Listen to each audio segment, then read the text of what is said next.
¿Qué tal amigos de Sin embargo al aire? Nos da muchísimo gusto que nos acompañen y que además compartan nuestros productos informativos. Ustedes saben que eso, además de que mucho nos ayuda, también nos estimula.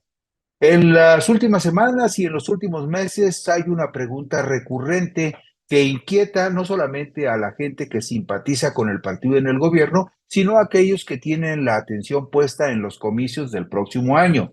¿Quién será el candidato de la coalición de Morena? ¿Y qué pasará con aquellos que buscan la postulación y que no resulten finalmente electos para encabezar esta contienda, encabezando al partido que en este momento está en el gobierno de la República? No necesariamente tendrían que ser defenestrados, probablemente algunos de ellos podrían seguir colaborando en el proyecto. Sobre este tema hablaré con ustedes en mi columna Puntos y Contrapuntos. Los tres se declaran convencidos de las bondades del proyecto de la Cuarta Transformación y de la certeza de que el proyecto es más importante que las personas. Los tres han jurado en todos los tonos y de todas las formas posibles una absoluta lealtad al presidente Andrés Manuel López Obrador, a quien consideran una especie de hermano mayor en la política. Y los tres, en cuanto a oportunidad se les presenta, convocan a la unidad en las filas de Morena. Por supuesto que a los tres les late el corazón motivados por la misma ambición, una ambición legítima, la de ser candidato de Morena a la presidencia de la República. Pero ¿qué sucedería si los tres se comprometieran, sin importar quién finalmente gane la postulación para la contienda presidencial, si se comprometieran a seguir trabajando en equipo para el mismo proyecto? Porque si su convicción es firme, no debería haber problema para que los próximos años sigan trabajando en sintonía, al amparo de los mismos propósitos de llevar al país a una profunda transformación en la que se privilegie la atención a los más pobres, a los marginados y a los desvalidos, y a la construcción de un mundo en donde todos tengan derecho a la esperanza en la búsqueda de la felicidad.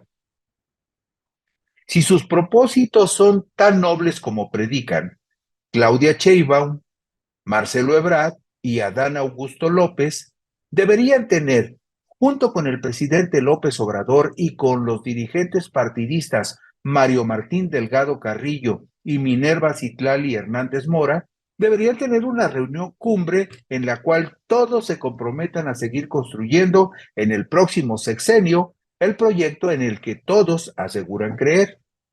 Esa sería la mejor señal que podrían dar, todos juntos, a quienes apoyan sus aspiraciones, para evitar las guerras intestinas y las rupturas que pudieran afectar el proyecto de la Cuarta Transformación, que a partir del 2024 estará inevitablemente determinado por el estilo muy personal de gobernar de quien gane la presidencia de la República. El problema para Morena en la contienda del 2024 no radica en la fuerza de la oposición y su eventual candidato, sino en las fracturas internas que pudieran derivarse de las ambiciones de alguno de los precandidatos y de sus seguidores que podrían coquetear con la idea de contender en las filas de los rivales de la Cuarta Transformación. El secretario de Relaciones Exteriores, Marcelo Ebrard Casaubon, enfatizó ser un político con ideología de la Cuarta Transformación. Esto publicó el 26 de agosto del 2022 la revista Forbes. Nosotros somos de la 4T. Esa es la ideología. No vamos ahorita a estar ensayando otras cosas. Esa es nuestra ideología. Ya nos están pidiendo en otros países, sobre todo de América Latina, el ideario de la 4T, que es el que está funcionando.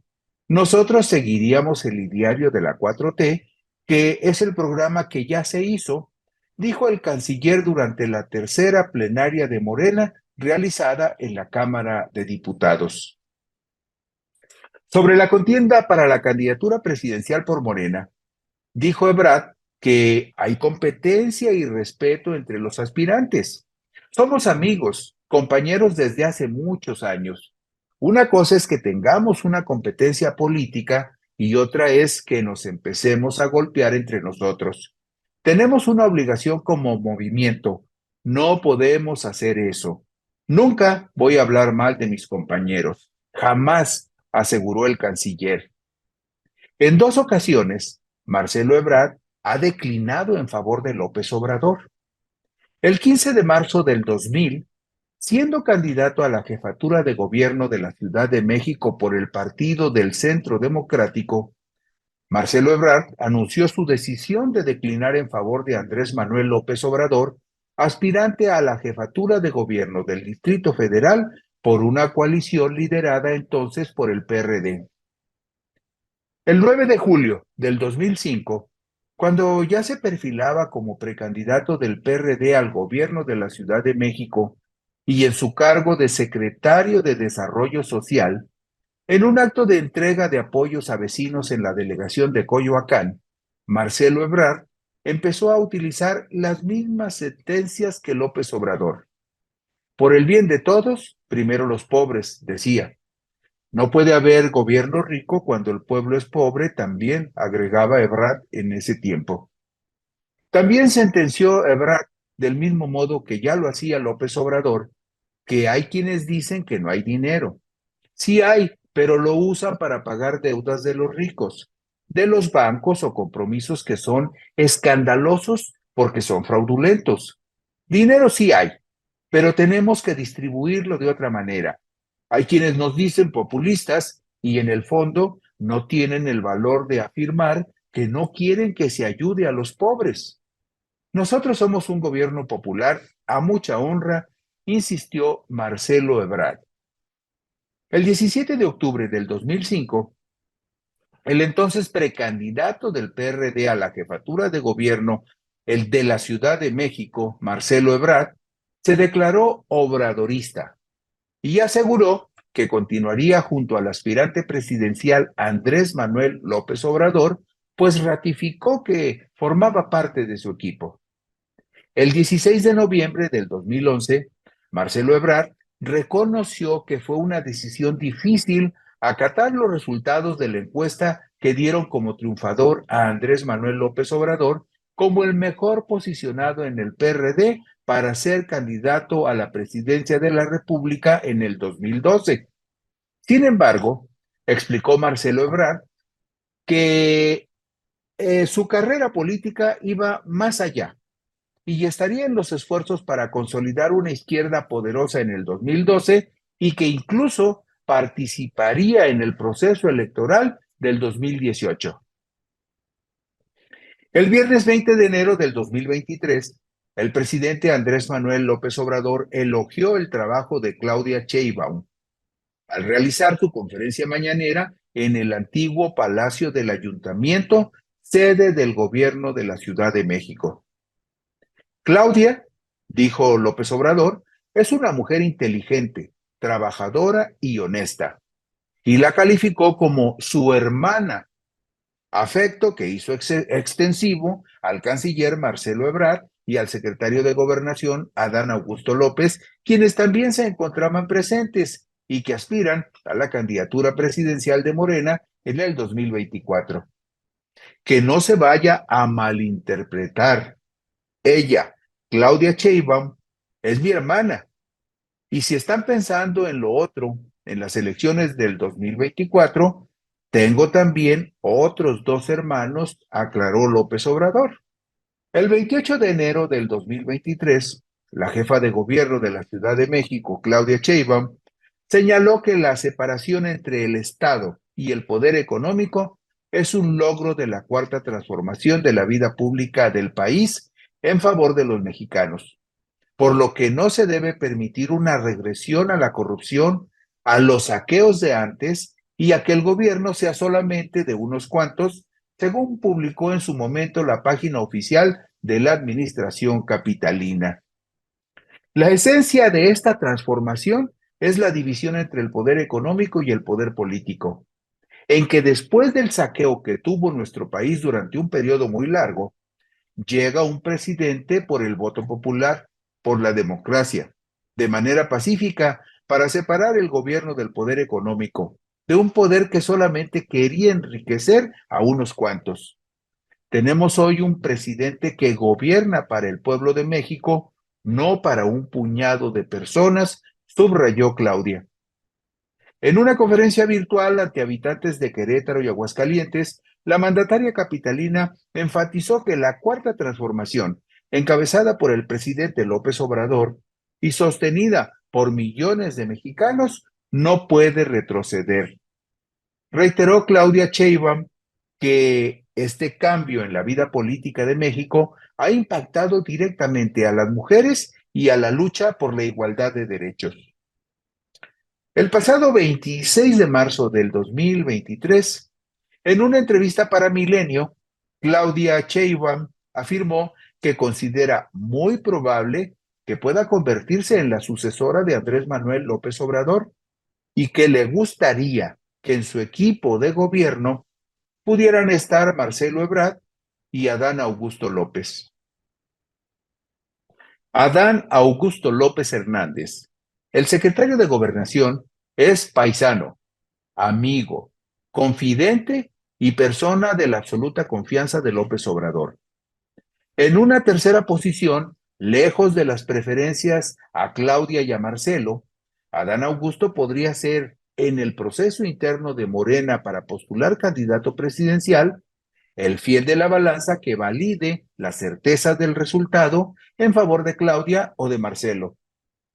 El padre de Adán Augusto, Payambé López Falconi, fue un abogado y notario público de Tabasco que apoyó a López Obrador desde que estaba en el PRI. El padre del precandidato presidencial murió el 6 de diciembre de 2020, pero no tenía parentesco alguno con Andrés Manuel, aunque compartieran el mismo apellido. Lo que sí heredó Payambé a su hijo fue una muy cercana y estrecha amistad con el actual presidente de la República. Desde Acapulco, Guerrero, el secretario de Gobernación, Adán Augusto López, aseguró que para que se consolide la cuarta transformación, se necesita unidad, lealtad al proyecto que encabeza Andrés Manuel López Obrador y continuidad con cambio. Esas, afirmó, son las bases sobre las que se sienta el desarrollo futuro del país, publicó el periódico La Jornada el reciente 1 de abril del 2023.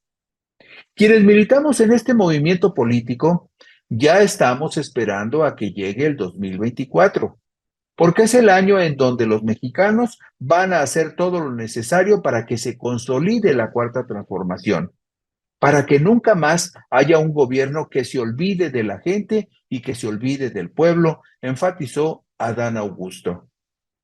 2 semanas después, el pasado 15 de abril del 2023, el secretario de Gobernación, Adán Augusto López, aseguró que había que consolidar la cuarta transformación con lealtad y unidad, que quienes trabajan al lado del presidente López Obrador están obligados a no fallarle a la gente que más lo necesita.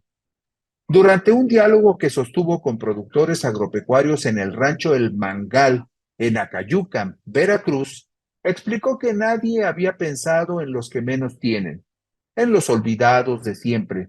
Por ello, en la actual administración, las personas adultos mayores reciben una pensión mensual, la cual es un beneficio obligatorio porque está plasmado en la Constitución. El pasado miércoles 1 de febrero del 2023, el dirigente nacional de Morena, Mario Delgado, informó que entre agosto y septiembre próximos se realizará la primera encuesta entre los morenistas que aspiran a la postulación presidencial y que a más tardar el 2 de diciembre se realizará la segunda y definitiva encuesta. Los hechos históricos muestran reiteradamente que el poder no se entrega ni se hereda a los hermanos, se entrega a los hijos. Habría que escudriñar con mucho detalle quién, en el corazón de López Obrador, tiene el perfil de ser hija o hijo político al que encomendará la preservación y la consolidación de su legado. Muchas gracias por su atención y su acompañamiento. Si les apetece, por aquí nos encontraremos dentro de una semana.